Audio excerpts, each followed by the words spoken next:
आकाशवाणी गोरखपुर से समाचार दर्शन।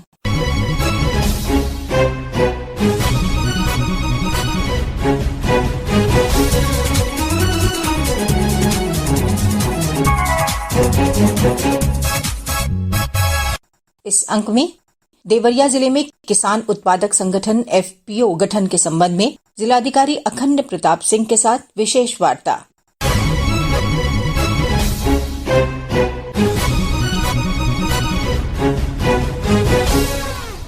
सरकार किसानों की आय बढ़ाने के लिए लगातार कार्य कर रही है।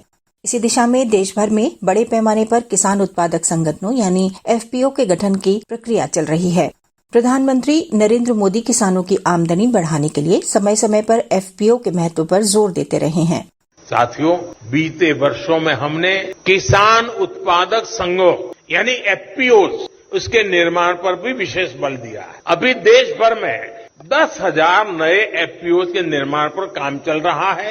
ये एफपीओ छोटे किसानों को बड़ी ताकत देने वाले हैं। बीज से लेकर बाजार तक हर व्यवस्था को छोटा किसान कैसे अपने पक्ष में खड़ा कर सकता है, कैसे बाजार की ताकत को चुनौती दे सकता है, ये उसका अभियान है।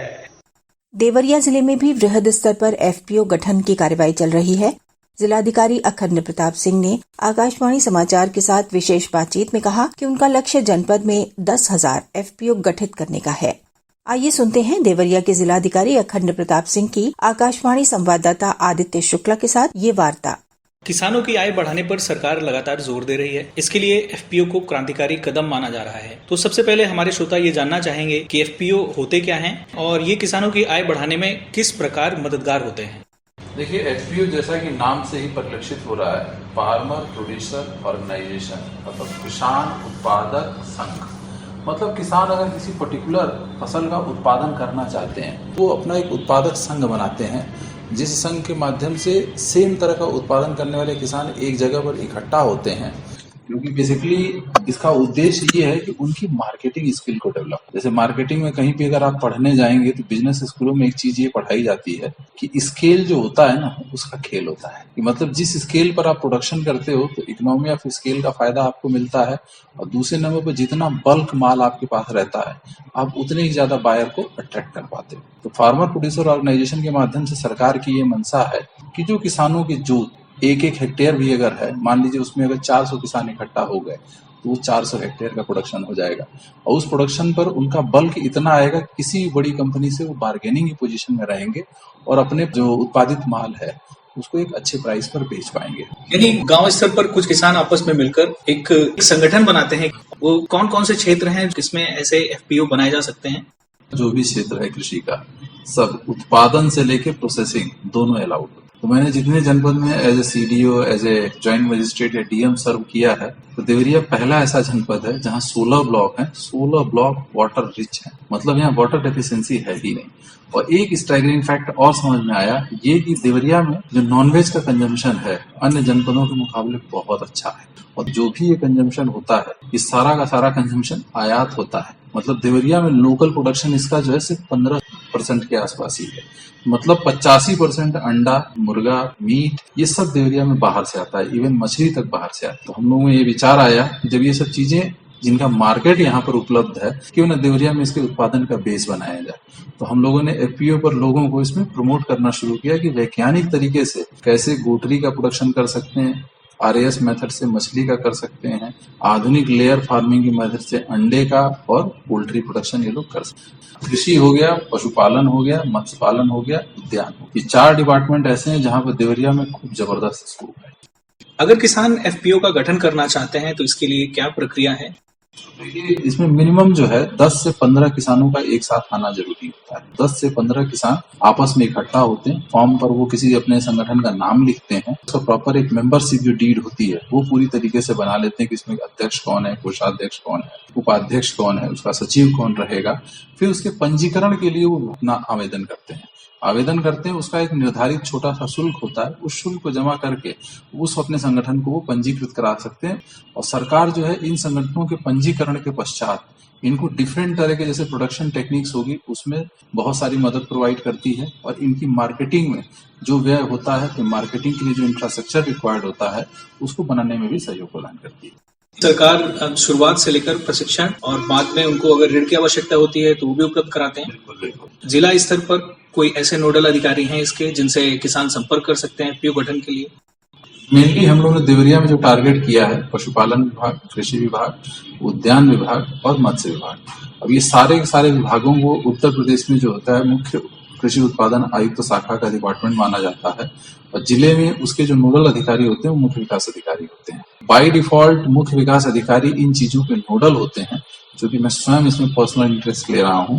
तो मैं तो देवरिया के किसानों से ये अपील करता हूं कि इस तरह के अगर एफपीओ का गठन वो करना चाहते हैं, वो चाहे तो मुझसे मिल सकते हैं, चाहे तो सीडीओ से मिल लें और चाहे ये जो 4 डिपार्टमेंट बोले इनके जिला स्तरीय अधिकारी से मिलकर इसकी प्रक्रिया को आगे बढ़ा सकते हैं।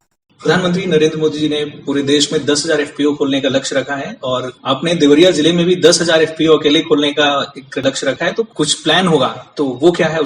पूर्वी उत्तर प्रदेश का ये वो जनपद है जहाँ की धरती बड़ी उर्वर है, पानी के रिसोर्स बहुत अच्छे हैं और एग्रीकल्चर पैटर्न पर अगर ध्यान दिया जाए तो बेसिकली यहाँ तो 2 फसलों की बहुतायत मिलेगी। एक फसल होती है खरीफ, एक होती है रबी की। उसके बाद रबी की फसल जब कट जाती है तो यहाँ 3 महीने ऐसे रहते हैं जैसे अप्रैल, मई, जून।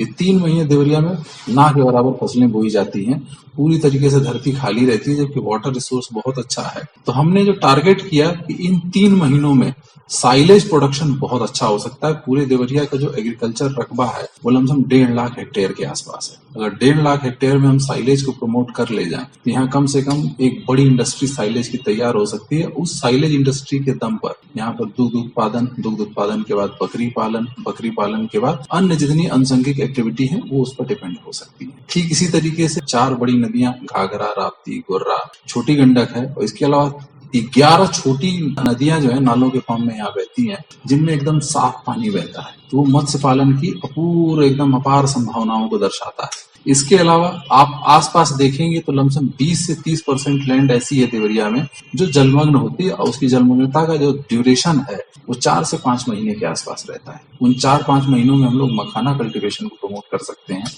अगर देवरिया की उस भूमि जिस पर हम लोग एक फसल ले पाते हैं उस पर मखाना को प्रमोट कर देंगे तो हमारे मखाना के कम से कम 1000 एफपीओ बन जाएंगे।